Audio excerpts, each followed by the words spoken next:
વડોદરા કોર્પોરેશનની સામાન્ય સભામાં ભાજપ કોર્પોરેટરે ધાર્મિક સ્થાનો પરથી લાઉડસ્પીકર વગાડવા પર પ્રતિબંધ મૂકવા માંગ કરી છે।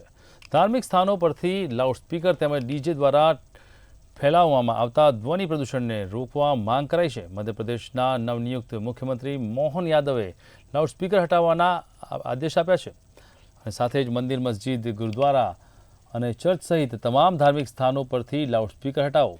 સુપ્રીમ કોર્ટની ગાઈડલાઈનનું પાલન ન કરનારને 5 વર્ષની કેદ અને ₹1 લાખ દંડની કાર્યવાહી કરવામાં આવશે।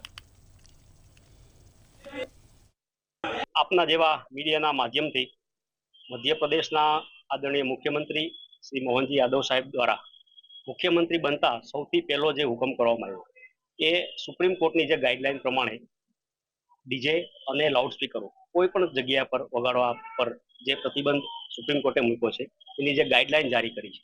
દાખલા તરીકે ઇન્ડસ્ટ્રીયલ એરિયા હોય તો ત્યાં તમે 75 ડેસિબલ અને રાત્રિના 70 ડેસિબલ, જ્યારે કોમર્શિયલની અંદર રાત્રિના તમે 55 ડેસિબલ, દિવસના 65 ડેસિબલ, એ જ રીતે રેસિડન્સની અંદર દિવસના 55 ડેસિબલ અને રાત્રિના 45 ડેસિબલથી વધારે અવાજ